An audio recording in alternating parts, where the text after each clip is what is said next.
And elsewhere, I am filling this room with mirrors, my mirror world. There's no end to hanging the mirrors in this room. And then I'm going to put in a 4-channel surround sound music piece, and then I'm going to fill it with LEDs from the top. So hopefully then the LEDs will reflect well, because some mirrors become infinity mirrors. It's kind of hard to achieve in some ways because not all the mirrors are bumped up against each other. None of them are.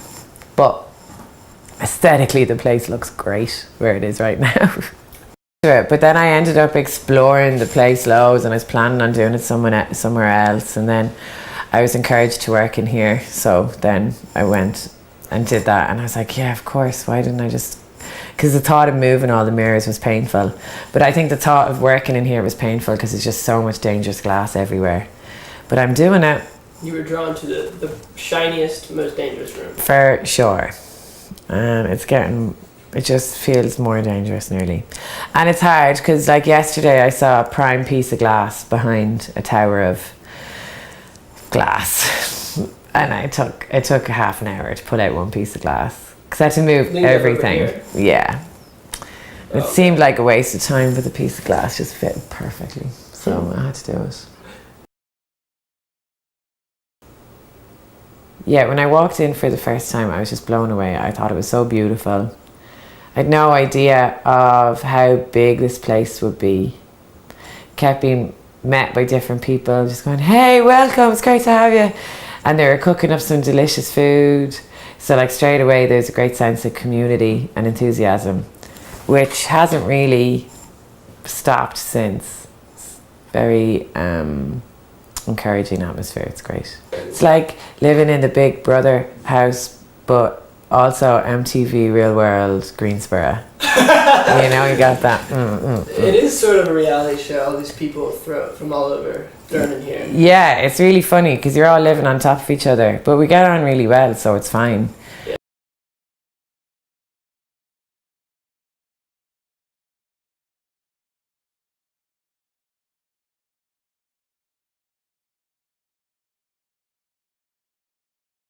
When I was a kid, my dad worked at Burlington. It was a textile factory, which moved overseas. And my mom worked at Converse, where they made the shoes, which moved overseas as well.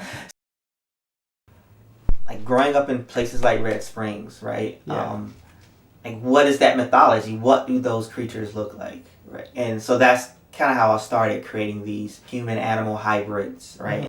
So when I first started like making artwork, right, it was all about race. When I left Red Springs, it was black and white. So you realize that like race is a huge issue that doesn't get talked about enough.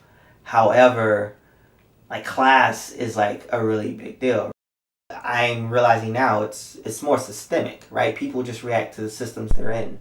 And this doesn't has anything to do with race, but if you're in a system that where you have to like live check to check, right? Your outlook changes, right? Yeah. Things are more about the immediate. But if you have that privilege of, which a lot of people in academia or college, what I realized had that privilege of just kind of looking long term. That just changes how you look at things. But we've been conditioned, you know, because of like slavery, Jim Crow, the war on drugs, to look at minorities who have been disproportionately put in those positions of poverty. We look at them a certain way. It's like, oh, well, they act that way because of X, and we don't look at the system. So with a lot of my work, I'm not talking about one individual. It may start with like an incident that happened to me or someone like me, but I'm essentially talking about an overall system that we're all a part of.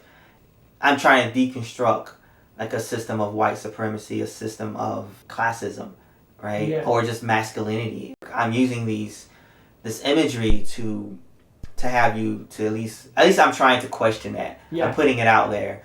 And essentially I'm just trying with my artwork to be a part of a conversation at this place and time. I have essentially right now like 3 ways that I make work, right? So I make paintings, I do wheat paste installation, and I make found object sculptures. So with the paintings, they're essentially collage mixed media. I collage, paint on top of them, draw on top of them, then I take a hand sander and sand into them. Once again, talking about class, right? It's this interesting thing that like people from different classes don't really talk to each other, interact, but we're in close vicinity to one another. And I'm trying to disturb that by like sanding into it. I also make these wheat paste installations, and like my work starts with these creatures that I create. So the installation work, they're essentially, I make a drawing, I photograph it, and then I enlarge it. And I use that to adhere it to various surfaces, whether it's inside a gallery or outside on a wall. So I have these drawn figures that are very realistic in a way, but then when it comes to these sculptural bodies, they're a lot more abstract. Yeah. Right. And so then there's instances where I combine them. So I'll have like a wheat paste figure with like these found objects on top integrated within it. We had these high profile shootings that happened in a span of 3 or 4 days, right? Yeah. I get a call from George Shear, the founder of Elsewhere, who was seeing some of the stuff I was posting, some of the drawings I was posting in response to that. And he said, you know, hey, if you want to use your time here to kind of deal with these issues, Elsewhere support you. And I was like, yeah, like I took some time to think about it. And like, you know, do I want to, you know, use this, you know, time here to do that? And so I'm taking this room that is 10 by 10 by 4.5 feet, and it's becoming a microcosm of one of these communities that are affected by the war on drugs and mass incarceration. So I'm trying to recreate that environment here. So 2/3 of the walls here are the collage process where I paint, collage, and sand, right? And then so the bottom 1/3 will be a kind of dark red collage of surplus army materials that is from the Army Surplus Collection, right? So which is a reference to the war on drugs.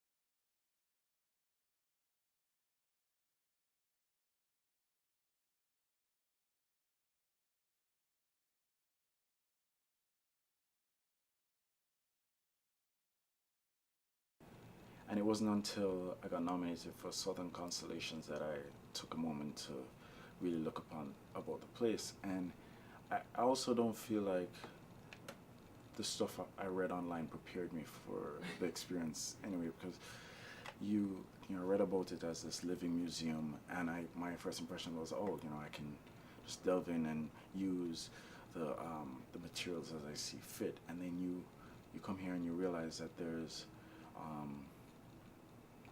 an order to the madness.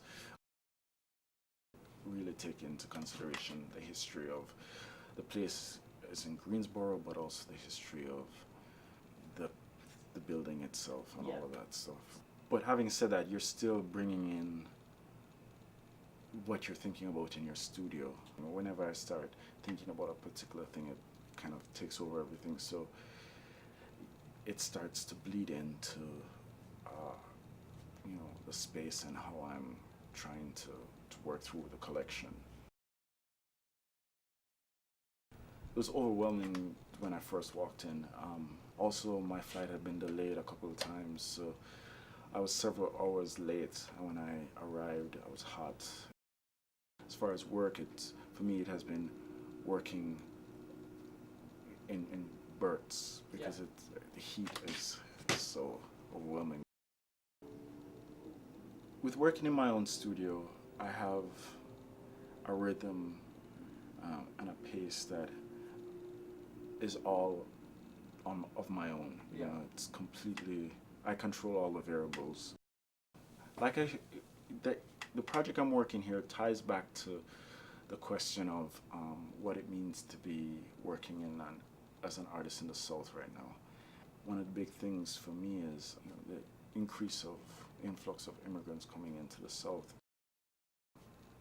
Coming to elsewhere and seeing the collection and all of that, I immediately gravitated towards the kitchen area with all the dishes and all of that stuff. So it's the most immediately organized space, but also it's one of the first things you see. At least for me, breaking bread or eating with someone is such an intimate experience that's why I gravitated towards the kitchen collection. As I was looking at the kitchen collection and then looking at the other collections, I started off by gravitating visually to something. With working in my own studio, I have a rhythm and a pace that is all of my own. It's completely, I control all the variables. I would say one of the biggest differences is that I haven't been doing any 2D based work, which I would normally do in my studio and then move on to the 3-dimensional works. Whereas here, there was a chance to step back from that and think more on the 3-dimensional work, which tends to be far more conceptual. The figure is removed, the body is removed from the 3D work. I also don't feel like the stuff I read online prepared me for the experience anyway, because you read about it as this living museum, and my first impression was, I can just delve in and use the materials as I see fit, and then you come here and you realize that there's an order to the madness. Everything needs to be thought of in a purposeful way, as opposed to just readily imposing one's form of practice onto the space. You have to really take into consideration the history of the place is in Greensboro, but also the history of the building itself. But having said that, you're still bringing in what you're thinking about in your studio. Yeah. And it starts to bleed into the space and how I'm trying to work through the collection. Yeah. Yeah. So what was it like, the moment you walked through the door for the first time? It was overwhelming when I first walked in. Also, my flight had been delayed a couple of times, so I was several hours late. And when I arrived, I was hot.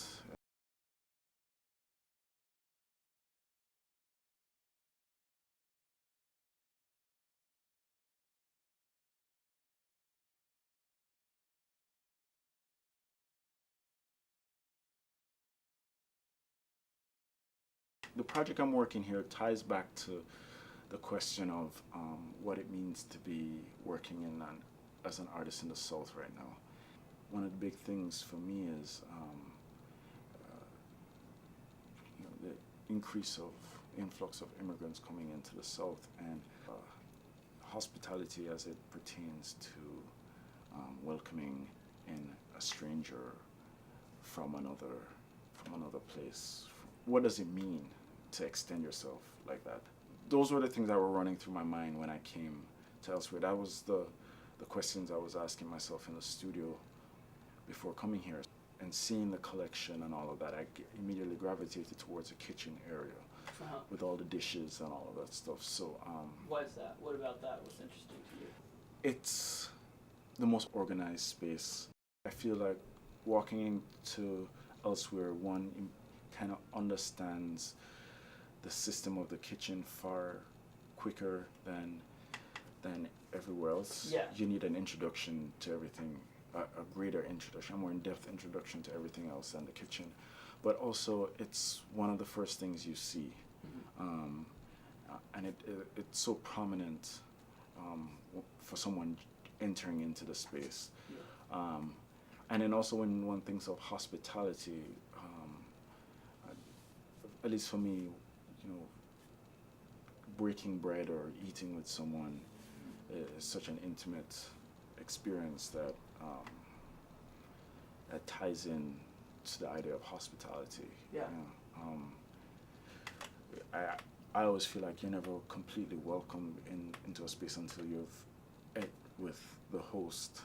As I was looking at the kitchen collection and then looking at the other collections, I started off by gravitating visually to something. I see something and would decide whether or not that is an object I want to interact with or play with. So there were a few dishes in the kitchen collection that immediately caught my attention. There's a hospitality booth in the kitchen that's filled with dishes and everything, and it's on shelves. And the thought was to create a piece that would replace that hospitality booth, because there was talk about fine-tuning and reorganizing the hospitality booth. So it's an armoire that's filled to the brim with dishes. And then there's a speaker that has been deconstructed onto the side of the armoire. So you're recording these I'm sounds? recording these sounds, so they'll be played through and distorted and played through the speakers with the hope of just rattling those dishes. And I imagine you coming in and seeing this armoire that is stacked to the brim with all these dishes that are just shaking and shaking, with the rumbling of audio that, because the speaker has been deconstructed and is facing in on the armoire, it's muffled. It's like this muffled conversation that's going on that is shaking all the dishes. And I want you to get this sense of the building anticipation of the arrival of somebody, and whoever is viewing it becomes that person that has, that this thing has been anticipating, the arrival for. If you can open up yourself completely to the guests, then you have transcended to a new level of hospitality. And I just thought that was interesting, like the opening up yourself to the potential of being overwhelmed by this guest. So I'm trying to capture that moment of anticipation, that just before they've entered in the space, and only when the viewer is standing in front of it has that moment been completed. In terms of the collection here, I don't really feel nostalgic towards the items here. I view them more as archives. As I'm using them, I'm thinking, okay, embedded in this object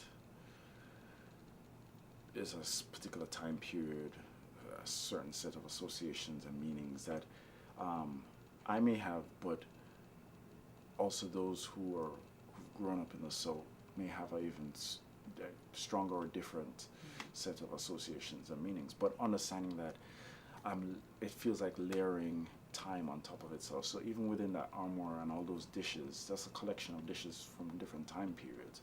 So I think of all the various meals that have happened on those dishes, the different hands those dishes have passed through.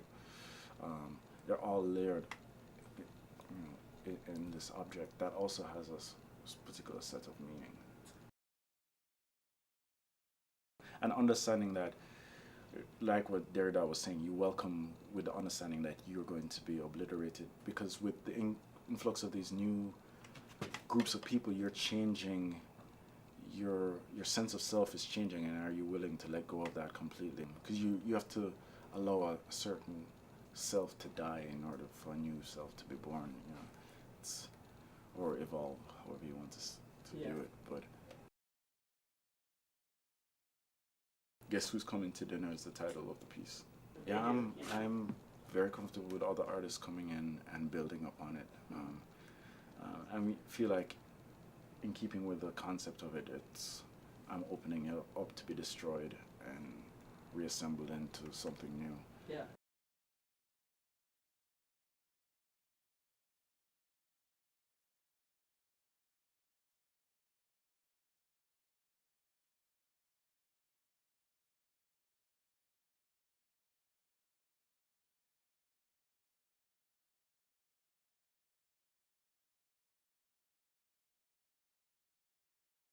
I'm attracted to things that other people consider trash, But I think mostly, you know, kind of aesthetically, like I'm just sort of addicted to like foraging, like hunting for things, right? Mm-hmm. There's something about the process of finding your materials or actually letting them, like, I actually kind of believe that they find you, that makes the whole sort of artistic process more like, I don't know, complex and rich in a certain way. And like, I believe that objects have some kind of charge or, I don't know, value.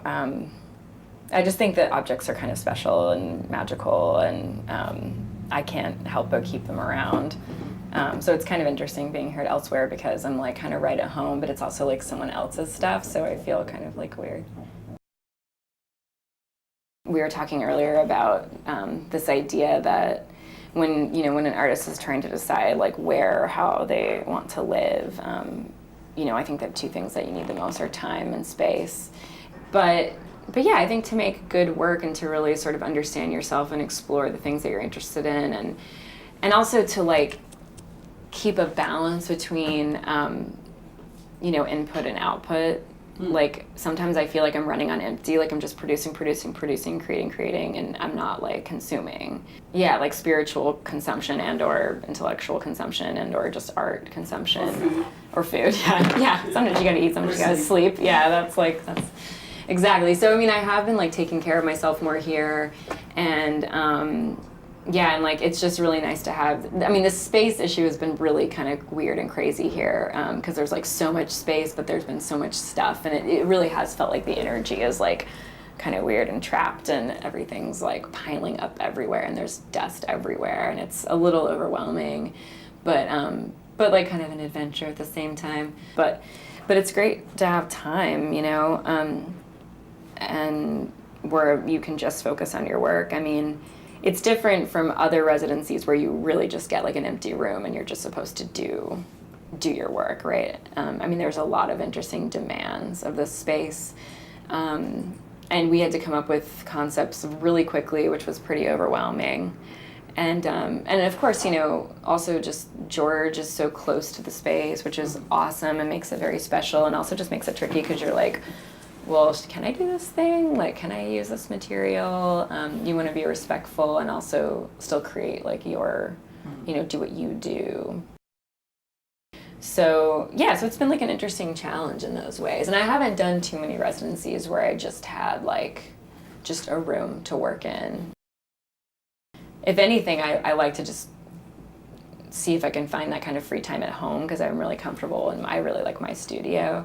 But it's really hard when you're home because then you're like available to everyone that wants you to do shit.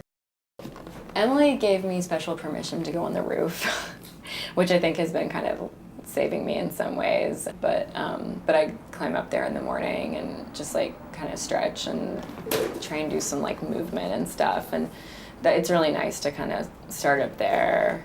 But then you have to take a shower because it's like so hot and you want to die. Yeah, I mean, it's definitely a little distracting, like having so many people around, but in a good way too. I mean, I wish I could have gotten out into Greensboro a little more. Like I brought my bike, and I mean, I have been riding around and like went to like this cool graveyard on the first day, and we've been like going to some of the bars, but yeah, I mean, I feel like I could have just as much done a project in the space as like in the city because I do a lot of like kind of public community building stuff too.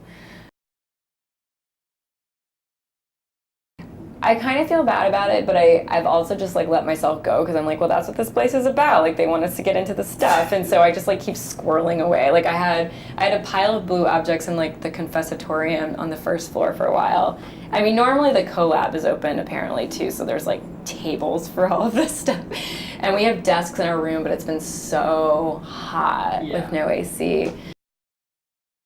The most embarrassing thing is like Cassidy's room has like 2 extra beds in it, but she's alone in her room, and I was like worried that I was overwhelming Charisse, so I was like, can I just bring like all my crap that I've been collecting like into your room and put it in one of the bed areas? And she was like, sure. So I have this like little like installation I've been working on that's just like, these are a few of my favorite things.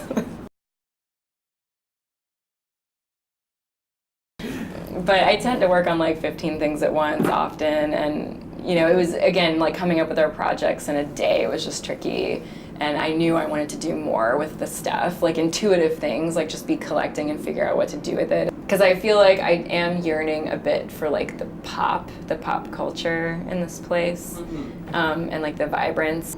I don't know, I'm just trying to collect all the stuff that seems kind of like shiny and poppy, because it makes me feel good. Yeah.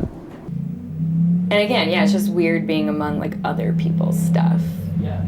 Because I do feel overwhelmed by stuff, even though I surround myself by it and it comforts me in a way. Like, it's weird. It's weird having to kind of clean as you go. Also, you know, like you're like, oh, I want to work in this area. Oh my God, it's covered in dust. Or there's baby dolls everywhere. Or there's broken glass. But you know, and you have to find a place to put it. Like you're not, you know, you're building on past people's projects, and everything here is important. And I really like that conceptually. I like this idea of the collection in a living space, like the objects in the space are living and breathing. So Yeah, like thinking often about like there's, you know, developments just out of nowhere that like mean nothing before or after. I don't know. There's no, exactly. And like that's why I love, like, you know, people like Jane Jacobs who, you know, talk about, you know, how important it is to think about like an urban environment as like a you know, like a diverse ecosystem. You know, it's like everything kind of relies on that kind of diversity of like old and new, and respecting things that have come before all the time, you know. And so it's really nice. Like I really respect that George was able to have a vision, because I mean I can only imagine how daunting it would have been to like decide you were going to do this with this space. And also if you think about all the artists who have come before, I mean someone put windows in this room because they were just boarded up. Like there weren't, one of the artists who came actually found all these windows like in the wood shop or some pile of shit and just like installed them. So it's kind of cool too that it's like this almost like home improvement meets art. And I like how you can, you know, living in these big cities, it's hard to feel like you actually can affect the environment. yeah. Like why does it even care about you? What is, you know, what are you doing for it? But it's really nice that you can like, you know, help improve this place and grow this place and become part of it, and the influence is long lasting, you know. Well, I do think about that. I mean, George even talks about it, like there's a lot of stuff here, but you know, we plan to be open for a really long time, so the resources, I mean, it's cool thinking of this place as like a world, you know, or like an ecosystem. Like we only have the resources we have, and you have to use them wisely. And I mean, it's difficult coming up with a project. Kind of like Smurf Kingdom. Well, especially on this generation. It's definitely Smurf Kingdom in my studio. George is Papa Smurf. At least there's some more women around. Yeah, no, I don't. Yeah, but it is interesting. Like, I don't know how it's going to be around that long, or how people will keep doing projects, but of course they will. Because it's just like you were saying about trying to do something original. Like, you can't always do something original. You can't even worry about it, but you can. The context is always new. You're always working in a specific context. You're never working in the same context as someone else, even in one building. Like, as it changes, there will just be like new demands and new materials available, and the times will be different. I mean, like Cosmo, you know, is making quite political work about immigration, and